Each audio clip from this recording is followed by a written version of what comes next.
Rich, Mas. thank you sudah mau datang di Orasi ya, obrolan terasi. Asik. Kelebihan Oke. Oras Mungkin datang di ya, Oras. obrolan teras mungkin ya, Iya, lebih karena tepatnya ya. kita udah di teras nih dan juga pakaian kita kayaknya. Perkenalan, saya Guru Gembul. Saya Sujiwo Tejo. Oke. Pertanyaan pertama ya, kita warm up dulu mungkin. Yap. Ini kan kita lagi di kampus kira-kira udah semester 3 ya. Ya, Gimana perasaan lu semester 3 ini? di semester 3 ini ya itu kalau dibilang seru banget dan stres juga karena banyak banget kesibukan. Oke. Tapi karena itu semua jadi apa ya? Bisa lebih upgrade diri lah, Oke. Level up. level up. Bener. Ya, dengan kesibukan itu lu merasa lelah nggak ya? Kalah. Tapi di sisi lain itu ngebentuk mental. Oke. Jadi mungkin ya lebih kuat lah. Lebih dewasa juga ya. Lebih dewasa juga. oleh keadaan ini. Iya, mungkin. Dan di semester 3 ini sebenarnya gue pengen ngobrol soal pertemanan lu sih. Gimana, lu merasa beda nggak di semester 3 ini sama semester-semester sebelumnya? Mungkin aku bisa nyeritain gimana POV ya tentang pertemanan dari Iya. semester 1 Boleh? semester 3 ya. Ya. Jadi semasa aku semester 1 itu bisa dibilang punya temen ya cuma beberapa doang lah. Ibarat apa ya, nggak kayak teman-teman yang lain mungkin udah ada circle. Dari situ aku ya bisa sendirian lah, kayak kalau momen bingung sama siapa. Ya karena waktu itu memang jarang nongkrong aja sih. Ya. Ya, terus semester 2 mulai banyak teman karena ya mulai aktif di kepanitiaan dan lain-lain. Terus lanjut ke semester 3 yang alhamdulillahnya skill bersosialku Lebih bertambah. nambah ya. Ya lumayan lah. Tadi dibilang kayak level up-nya Iya. bener-bener kerasa banget di semester 3 ini. Bener banget. Nah, kalau misalnya orang-orang kampus nih, semua kenalan lu dengan panitia atau Ya. bahkan teman-teman kelas nih, menurut lu, mereka ngelihat lu tuh kayak gimana sih? Kalau ngeliat tahu gimana ya, itu mungkin ada timeline-nya mungkin ya. Ya, Kayak yang di awal nih kebanyakan orang bilang seperti ini. Di awalnya tuh Haris tuh nyeremin, nakutin, setuju. sombong. Setuju. Terus habis itu apa namanya ya, kayak sok cool gitu. Tapi waktu udah kenal ya, kata temen dan kata yang lain-lain kayak, oh ternyata Haris tuh nggak serem, ternyata seru juga, enak buat cerita juga gitu. Oh, berarti ya seiring berjalannya waktu, untuk sekarang ini banyak yang bilang, untuk yang udah kenal-kenal ya, Ya. ya Haris orangnya lucu. Ih lucu. Nggak lucu loh. Lucu untuk apa nih? Ya paling nggak maksudnya bisa diajak komedian lah, bisa untuk ya karyanya udah mirip kayak pemimpin kita gitu loh. Ya, oke, kita balik lagi ke psikologi ya, bukan politik ya. Ya sorry banget ya, mirip politik ya. Nah, dengan segala persepsi orang-orang tentang lu, Yap. pastinya banyak ada yang mungkin nggak sesuai atau bahkan salah besar. Tapi menurut lu, apa yang dipersepsikan oleh orang-orang ini yang ternyata salah dan ternyata sebenarnya itu lu nggak kayak gitu loh? Apa sifat atau karakter lu yang sebenarnya jarang orang ketahui? Ya kita balik lagi kayak yang tadi aku bilang, yang orang kenal aku tuh apa tadi ya, perspektif orang tentang aku tuh bisa berubah karena kenal gitu. Ya lagi-lagi orang-orang mungkin yang cuman kenal aku ngiranya aku sombong, terus apa namanya ya, kayak lo tau gak sih petantang-petenteng gitu ya, mungkin ya So jagoan. so jagoan mungkin. Anda personal sama saya? Iya. Enggak, bisa. Ya kan saya cuma mempertebal ya, Iya. gimana ada. Coba silakan lanjutkan lagi, Mas Farid. Ya mungkin yang banyak belum tahu, aku itu lebih mungkin bisa dibilang anak mama ya. Oh ya? Iya. Orang Atau sebesar ini, nggak tahu kan masa orang segarang masa ini. body swimming. Body shaming. Oh salah ya, salah. Bukan swimming. Bukan swimming. Iya. Terus berenang. Oke, selanjut lagi ya. Oke. Vincent mana ya? Sampai sampai ini Kenapa lu bisa dibilang anak mama? karena aku itu orang yang mungkin jarak sama mama itu dekat banget, ibarat kayak dididik kita sama mama. Cerita apapun lah, mungkin soal kuliah gimana, terus misal kayak lagi deket sama siapa pasti deket sama mama, minta saran gini. Mungkin itu bisa dibilang aku anak mamanya di situ gitu. Tapi orang-orang di sekitar lu selain itu kurang tahu apa lagi soal lu? Kalau yang belum kenal sih ya itu, orang-orang jarang yang tahu kalau gua itu orang yang mungkin akan terlihat jauh berbeda seperti awal kenal. Kayak 180 derajat kah? Oh, bisa dibilang seperti itu. Oke, alright.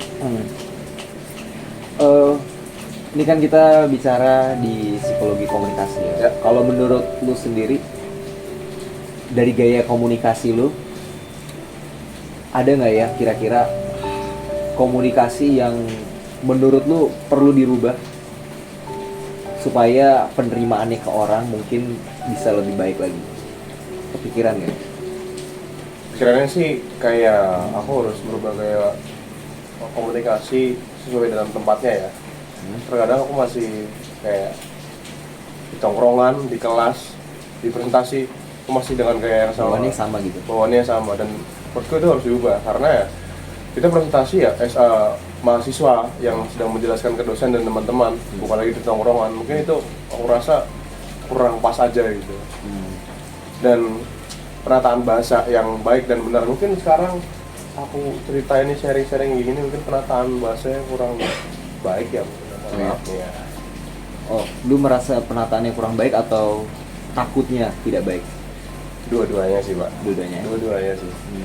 Kenapa bisa sampai kayak gitu? Sebenarnya sih kan kalau yang tadi aku bilang penataan bahasa kurang baik ya, aku karena sering melihat video aku sendiri kalau aku lagi ngomong kayak kurang enak didengar aja, kurang enak dicerna aja gitu. Terus karena kenapa takut? Karena ya melihat teman-teman komunikasi yang jago-jago, pinter-pinter buat public speaking itu, wah, gua tuh ngerasa kayak apaan ya bisa gitu. Dan di situ yang memicu aku mikir kayaknya penataan bahasa kurang baik ya. Dari situ. Dan segala kekhawatiran lu tentang penataan bahasa yang tidak baik, kesalahan komunikasi, lu pernah nggak sih punya pengalaman dengan kesalahan komunikasi ke orang terdekat lu? Misalnya sama pacar lu atau sahabat lu, pernah nggak ya ngelakuin kayak kesalahan komunikasi, miskom gitu? Miskom itu lebih sering ke orang tua sih mungkin ya. Karena kita terlampau zaman yang jauh berbeda ya. Terus penyampaianku yang seperti ini dan kurang bisa menyesuaikan lah. Jadinya apa yang aku sampaikan kadang diterimanya beda. Di penerimaan penerimaan apa sih namanya? Apa tuh? Penerimaannya gimana? Penerimaan kayak papaku salah paham tentang apa yang aku ngomong. Iya, miskom ya. Penerimaan pesan itu beda. Nggak sesuai yang aku mispersepsi. Ya, mispersepsi. Ya, oke. Karena memang terlampau zaman dan juga apa ya, mungkin apa yang kita terima di saat umur kita bersama dengan sezaman dengan orang tua kita berbeda gitu. Jadi kayak ada mispersepsi di sana. Oke. Tapi kalau misalnya lu sendiri gimana tanggapan lu tentang mispersepsi itu? Apakah lu orangnya ya santai banget atau misalnya lu justru jadi panik dengan mispersepsi itu? Kalau kalau semisal terjadi mispersepsi yang aku lakuin di situ ya, aku akan menjelaskan sampai benar-benar paham. Aku menanyakan, menjelaskan sampai benar-benar paham. Kayak mispersepsi itu bagiku tuh kayak, wah itu hal yang mungkin bisa membuat perpecahan mungkin ya, perselisihan mungkin ya, karena mispersepsi doang. Maka dari situ aku akan menjelaskan sampai ngerti lah intinya lah, sampai benar-benar ngerti, sampai kita satu pandangan yang sama. Dan lu cukup idealis dan cukup kukuh berarti untuk supaya orang tuh bisa ngerti apa yang lu maksud gitu ya. Karena gitu. Ya karena tujuan kita berkomunikasi kan untuk making decision mungkin ya. Iya. Making decision menyatukan pandangan mungkin ya. Iya. Komunikasi dua arah, transaksional. Ya, berarti oke. Berarti lu pengen supaya ketika ada konflik, ada masalah diselesaikan dengan menyesuaikan pandangan ya. Dan juga berarti menegosiasikan apa yang udah menjadi definisi bersama. It's a great idea about communication. Aku akan selalu usahain mencari win-win solution lah. Win-win solution. Dan dengan win-win solution itu, lu merasa lebih diuntungkan atau dirugikan? Kalau misalnya bicara soal win-win solution dengan orang tua ya, lu kayak gimana tuh? Win-win solution menurut lu seperti apa? Misal gini nih, aku diharuskan untuk pulang di bawah jam 12. Tapi karena tanggung jawab kerjaan ataupun tugas yang kadang bisa sampai di atas jam 12, aku sering ditanyain, sering dibilangin sama orang tua, kayak kok kamu nggak pulang di bawah jam 12 aja sih? Di situ aku jelasin, kayak ya memang harus seperti ini, gini. Jadi di situ aku mencari win-win solution yang dimana apa ya?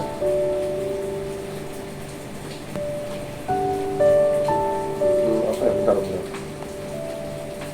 It's okay, take your time. Yang dimana aku di situ mencoba menyatukan pandangan dulu terus sama orang tua. Gini, aku mungkin pertama-tama mengusahakan orang tua tuh paham gimana situasi kita. Dan setelah itu aku mencoba berpikir dan memahami gimana sih posisi pandangan dari orang tua terhadap kita yang mungkin kerja sampai pagi. Nah, win-win solution menurutku ya, aku tanya, win-win solution menurutku itu gimana ya? Oke. Aku akan mencari win-win solution itu setelah aku memahami gimana posisi orang tuaku, pandangan orang tuaku, lalu orang tuaku sudah memahami gimana pandanganku. Terus aku tanya ke orang tua, terus menurut mama gimana, menurut papa gimana baiknya. Nah di situ kita diskusi, win-win solutionnya ya hasilnya di situ.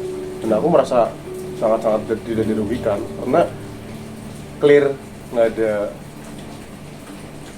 ada mispersepsi, nggak ada, jadi ya udah sama-sama enak lah gitu. Ada multi tafsir juga. Iya benar. Jadi sama. Benar. Nah orang tua lu tapi juga merasakan hal yang sama nggak? Dirugikan juga nggak dengan desisi yang mungkin tidak merugikan lu? Apakah merugikan orang tua? Ya aku nggak bisa mastiin itu ya, karena ya mau gimana pun juga aku nggak akan sepenuhnya tahu gimana perasaan orang tua aku. Mungkin orang tua aku mengiyakan karena mungkin udah kesel, mungkin ya udah capek mungkin ya, karena ini anak lawan terus atau gimana mungkin ya. Ya seenggaknya aku tahu gimana pandangan orang tua aku terhadap aku sendiri. Dan kalau bicara soal tadi ya menyamakan persepsi dan lain sebagainya, itu kayaknya tidak mungkin atau hampir mustahil kalau misalnya kita pengen sama-sama mengerti tanpa adanya empati. Ya. Lu melihat diri lu itu sebagai orang yang berempati. Cukup berempati. Oke. ada kata cukup di situ. Kenapa tuh? Karena aku akan berempati kalau menurutku orang itu layak aku beri empati. Ya jelas mungkin nggak semua orang akan kita ladeni kalau misalnya Kalau semua orang kita ladenin ya mungkin ya kita beri empati semuanya, ya kita capek juga. ya, berempati pada orang lain tapi diri sendiri terlantarkan ya. Nah itu dia. Ya, gitu. Lu melihat diri lu empati, contoh realnya tuh kayak gimana? Jadi aku pernah ada di posisi yang mungkin dirugikan ya, yaitu waktu naik Grab car.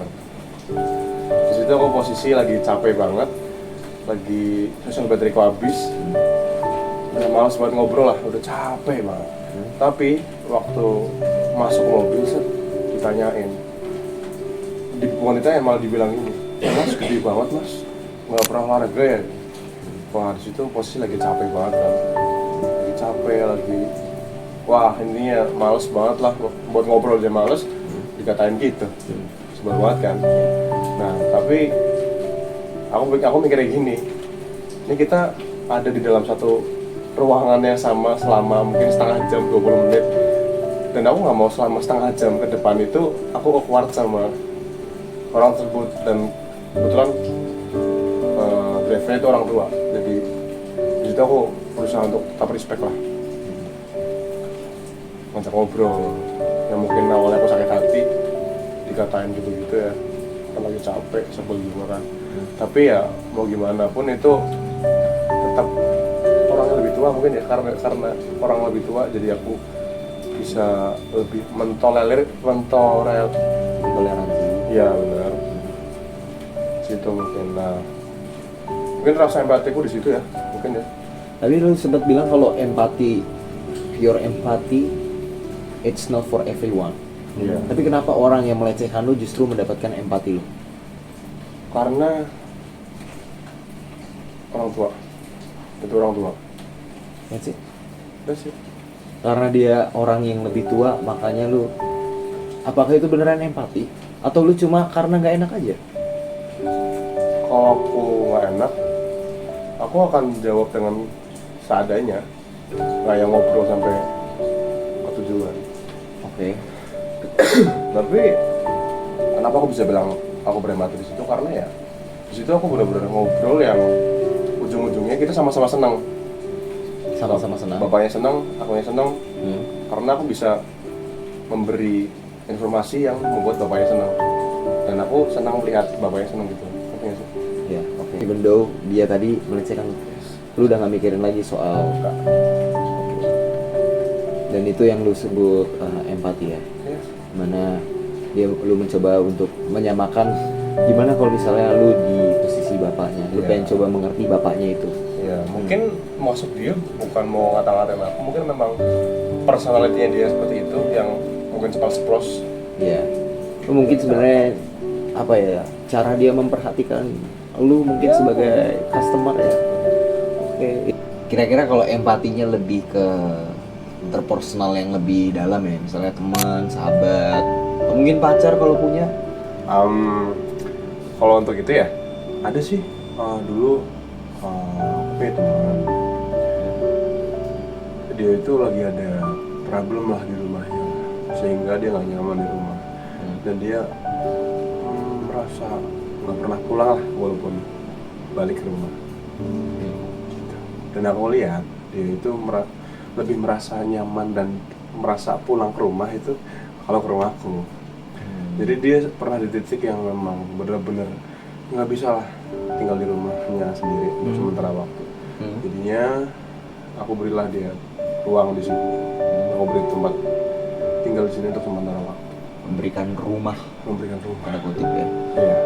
Kemarin tadi baru aku baca tuh, rumah tuh sebenarnya kebebasan. Kalau dari buku foto story-nya Mas King. Iya sih. kebebasan dan juga cinta. Aman dan nyaman. Ya, kebebasan dan cinta yang mungkin aman dan nyaman juga. Itu yang lu coba bagikan ya lewat empati lu. Ya benar. Nah, gue penasaran sebenarnya empati lu itu bisa ada karena apa?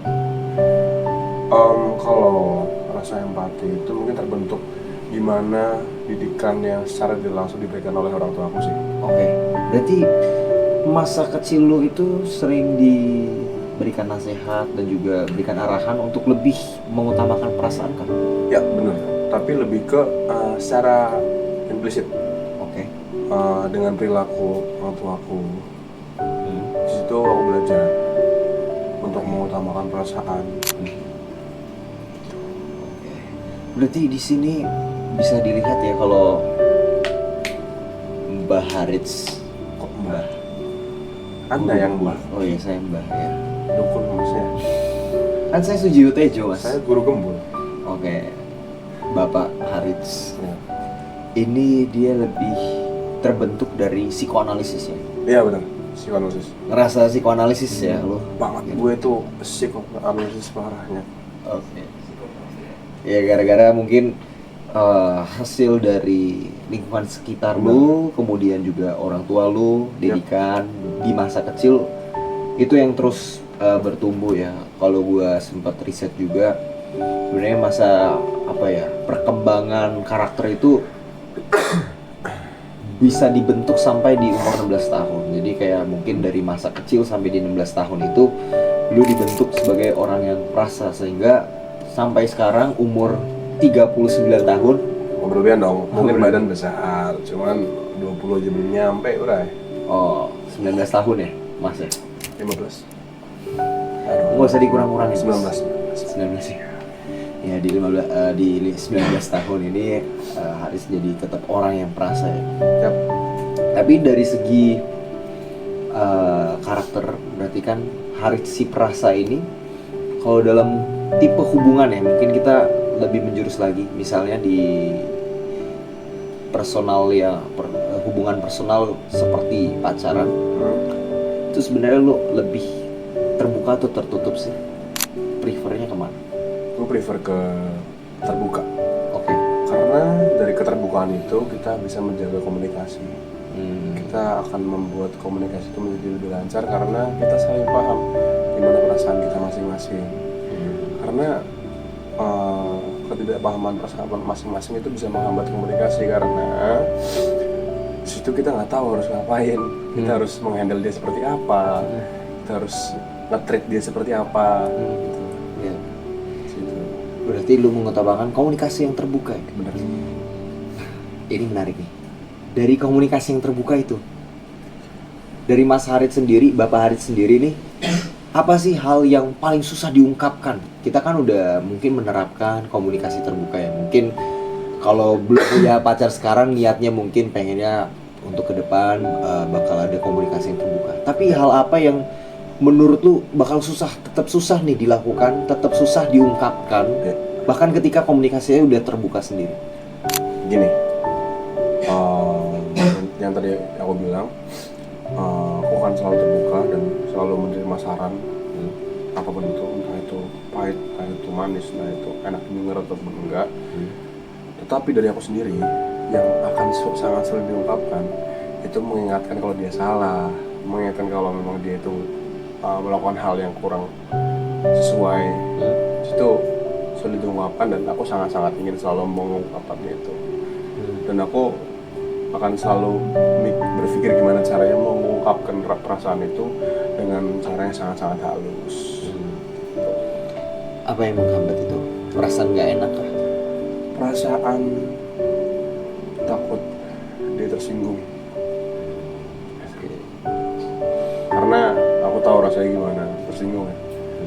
Jadinya aku sulit untuk mengungkapkan itu.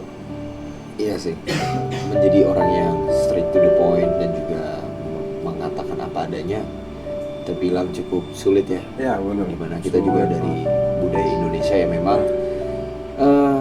bukan pada tempatnya, kadang kita lebih sering atau lebih suka berbahasa basi ya, daripada kita langsung secara ketus memutuskan gitu ya.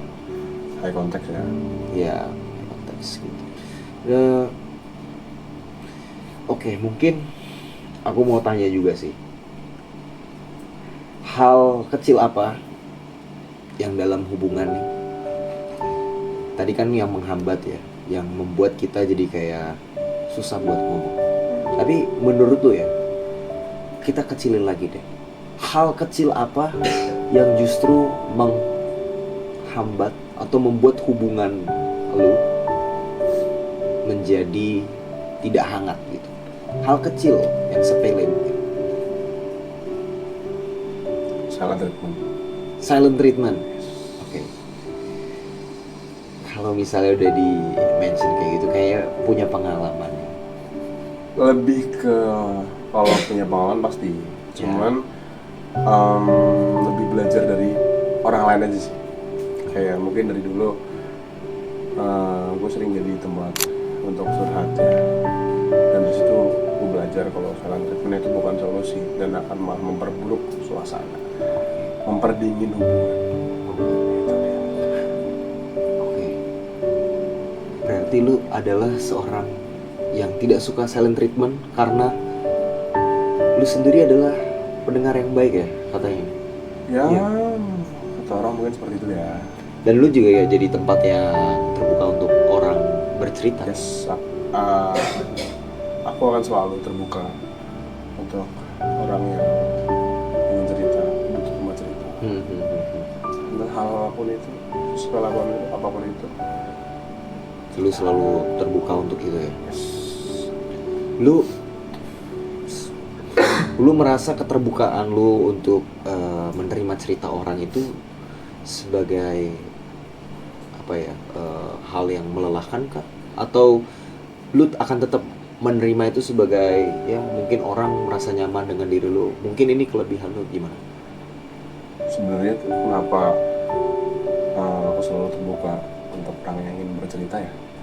Karena menurutku tempat belajar kita ya dari cerita orang, dari mendengar cerita orang. Kita bisa belajar tanpa melakukannya mungkin ya.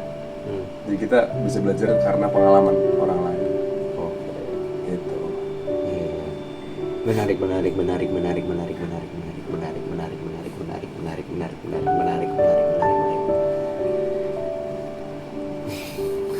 Oke, menarik ya. Diulang lagi, dihitung lagi. Dari perspektif orang justru kita menjadi belajar, dari perspektif orang justru kita menjadi paham gitu ya. Yep. Tapi itu kan kalau kita misalnya menjadi pendengar ya. Yep. Tapi kan ada saatnya ketika lu menjadi seorang pembicara gitu. Lu biasa suka curhat gitu nggak? Atau justru lu jadi pendengar aja gitu? Kalau untuk itu, aku itu orang yang mungkin sulit untuk curhat. Oke. Kenapa tuh? Karena apa? Karena kalau memang curhat hubungan pribadi, entah itu hubungan sama pacar, sama teman, ataupun sama keluarga, aku takut karena curhatan itu menjadi merubah pandangan orang tersebut ke orang yang sedang aku ceritain gitu. Karena curhatku jadi merubah pandangan, seperti misalnya aku lagi ada masalah sama seseorang dan aku langsung curhat ke kamu. Lalu aku takut karena curhatku kamu jadi ikutan sebel sama dia. Gitu. Lu sangat menjaga nama baik dan reputasi orang. Yes, karena ya menurutku apa ya, kenapa aku bisa berpikir seperti itu, karena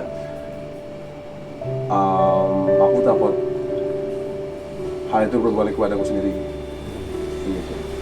Lu juga nggak suka kan kalau misalnya orang jadi ngomongin lu gitu? Ya, suka. Berarti lu percaya bahwa ya dengan lu nggak ngomongin orang, ya harapannya orang juga nggak ngomongin lu gitu. Ya harapannya, Ya. cuman ya nggak tahu ya. Ya. Yang penting kita udah Ya at least kita menjaga. betul. Tapi ketika lu nggak ngomongin itu, atau ketika ada unek-unek yang pengen lu sampaikan, tapi lu nggak bisa karena lu menjunjung tinggi yang tadi kita bilang reputasi orang, menjunjung tinggi nama baik orang, itu bukannya malah menjadi beban buat lu juga ya? memang itu sangat menjadi beban pikiran ya. Iya. Dan itu capek banget itu capek banget.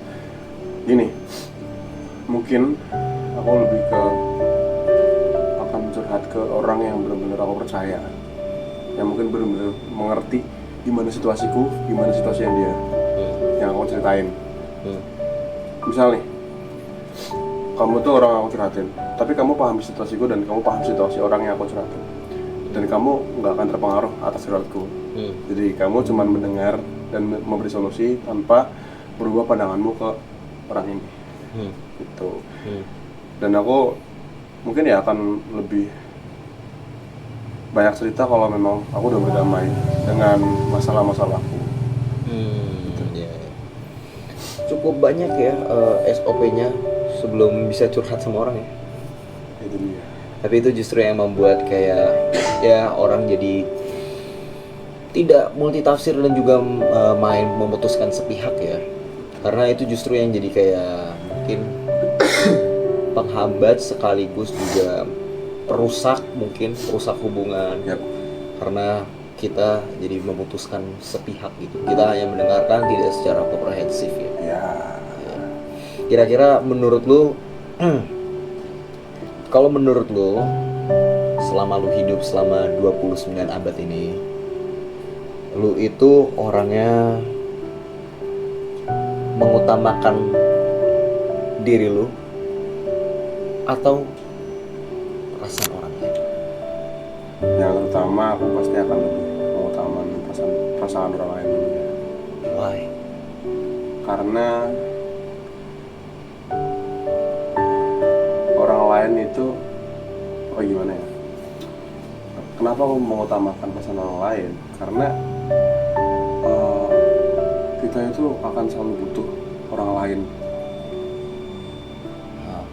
Dengan kita menjaga dan mendahului perasaan orang lain, kita di situ meminimalisir yang namanya apa sih istilahnya, mungkin kayak perselisihan, perang dingin atau semacamnya.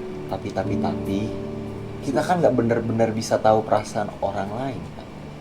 At least yang paling bisa kita selamatkan pertama bukannya perasaan kita sendiri dulu ya? Iya nggak? Sebenarnya ya. Berarti memang di situ ada benarnya dan ada salahnya ya. Yang salahnya jadi kita terkadang tidak aware terhadap perasaan kita sendiri. Yang ujungnya mana itu berpengaruh ke mungkin mental kita sendiri. Oke. Bukannya bakal sama juga kalau misalnya kita terlalu memikirkan orang lain, ya mental kita juga yang jadi kena. Misalnya mungkin kita jadi terlalu mikirin apa output orang terhadap diri kita sehingga kita jadinya orangnya anxiety, insecure. Nah, itu yang lagi aku perbaiki sekarang. Kayak yang dulunya aku memang mungkin selalu mendahulukan perasaan orang, yang dimana itu sangat-sangat membuat otak capek, sangat-sangat membuat mungkin kita merasa tidak ada gunanya, tidak ada harga dirinya, atau mungkin ya menjadi pribadi yang insecure ya. Dan situ aku sudah berubah itu dengan ya berusaha selalu balance lah. Dimana waktunya untuk mendahulukan perasaan orang lain, dimana waktunya untuk mendahulukan perasaan. Di situ aku sedang belajar hal tersebut. Berarti lo bilang kalau nggak setiap saat kita harus merasa mendahulukan perasaan orang lain, nggak setiap saat juga kita harus mendahulukan perasaan kita. Ya, jangan aku lagi belajar. Menurut lo yang paling benar adalah menjaga balance itu? Iya. Boleh tahu alasannya kenapa sekali lagi? Kenapa menurut lu lebih mengutamakan balance di antara kedua itu? Lagi-lagi karena untuk menjaga komunikasi yang baik, komunikasi yang berjalan lancar. Tapi kan kalau menurut saya pribadi ya sebagai psikolog, Anda yang pada akhirnya bisa diselamatkan dan yang akhirnya bisa menyelamatkan diri kita sendiri adalah diri kita kan. Kalau misalnya kita berharap ke orang dengan cara kita mungkin baik-baikin dia, memikirkan perasaannya dia, ya ada pepatah yang mengatakan bahwa manusia tidak bisa diandalkan gitu. Manusia itu rapuh, manusia kadang juga lebih memikirkan dirinya sendiri gitu.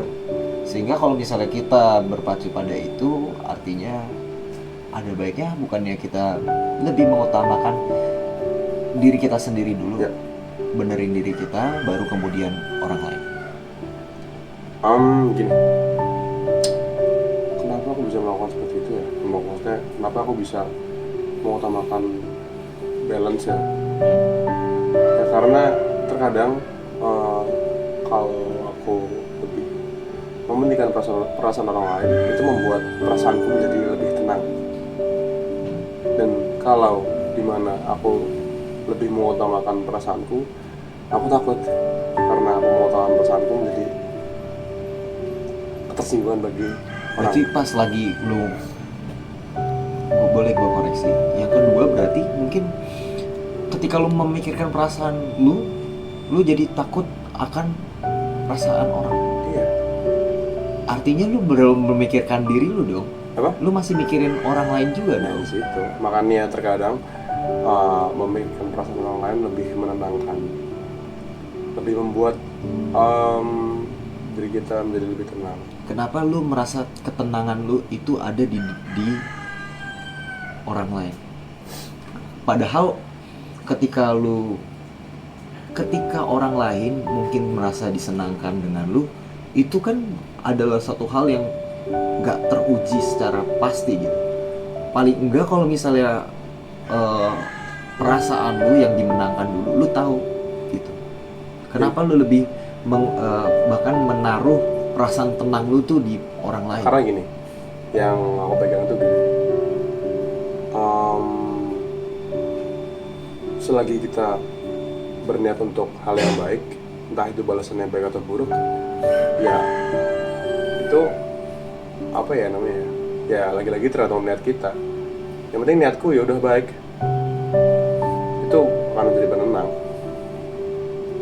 Oke. Dapat gak? Gua nggak dapat karena Nggak dapet ya? niat baik itu kan ya biar laku dua pihak gitu. Yes. Bisa ke diri kita, bisa ke orang lain. Permasalahannya kan yang gua mau bahas di sini, kenapa lu lebih mendahulukan orang lain, sementara mungkin ketika mendahulukan orang lain itu jawabannya itu 50-50 atau tidak pasti gitu. Iya. Paling enggak kalau misalnya argumen gue adalah kalau misalnya mendahulukan perasaan kita untuk dimenangkan dulu dalam sebuah konteks, misalnya kemulutan lah, misalnya kesulitan dalam berpikir dalam sebuah organisasi, mungkin lu mencoba untuk memenangkan diri lu sendiri, at least kan lu tahu kalau lu yang ada di pihak yang dimenangkan. Susah sih nyampainnya sih, lebih kayak gini sih ya. Yang lo tadi bilang kan kayak kalau kita mendahulukan orang lain, terkadang ya kita menjadi berharap ke orang ya, berharap ke orang lain ya. Justru di situ aku aku tidak akan mengharapkan apa respon dari dia, balasan dari dia, karena ya tujuanku untuk hal yang tidak merugikan bagi dia, bagi orang yang aku utamain, dan dimana itu menjadi ketenangan dari diriku sendiri. Oke. Berarti ya dapat disimpulkan sebenarnya secara psikologis Anda itu lebih mengutamakan sisi humanis ya, dimana memang putting other first Oh ya. dibandingkan dengan diri sendiri. Ya, mungkin sisi ego lu tidak terlalu diutamakan karena lu juga memikirkan gimana supaya kebaikan itu nggak dirasakan sendiri aja, tetapi ya balik lagi mungkin bisa jadi win-win solution buat bersama, nggak cuma kita doang yang baik, tapi orang lain yang mungkin berselisih atau bersikuku dengan kita itu juga merasakan hal yang baik juga gitu ya. Oke, good. Terakhir banget nih, Yep. Nah, since tadi kita udah banyak bicara soal diri lu, dan ternyata banyak juga orang yang masih salah persepsi soal Harits ini ya. Ada yang bilang katanya Harits ini galak, ada yang bilang Harits ini kayak preman. padahal tampilannya udah kayak guru gembul gini loh, udah sangat akademis dan juga ya pemirsa apa? sudah sangat agamawis banget ya. Amin, amin, amin. Cuma pertanyaannya seperti ini, pesan apa yang ingin Anda sampaikan buat orang-orang yang sering kamu temui, orang-orang yang mungkin deket sama lu tapi masih belum tahu sisi lain lu?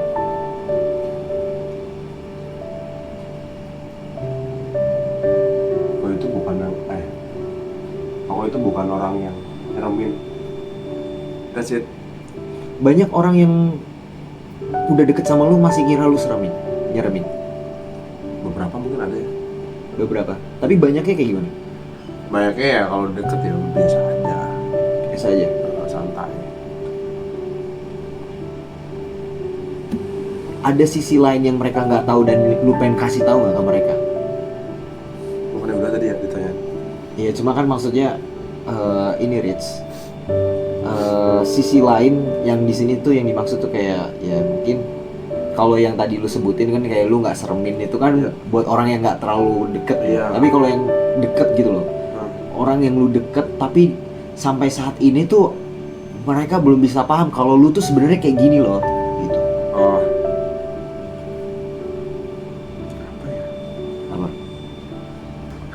Apa ya? Karena aku jujur nggak tahu jawabannya, karena aku selalu aku jadi diriku sendiri terhadap orang yang terdekat, terhadap orang yang aku rasa dekat gitu. Sampai saat ini berarti nggak ada yang lu bener tutupin juga ya? Nggak ada sih, aku apa adanya aja ya. Oke. Setelah semuanya ini kita berbincang lama, kita udah ngobrol-ngobrol heart to heart ya. Are you okay selama ini? Are you okay? So far okay, selagi kita bisa berbuat baik ke orang. Oke.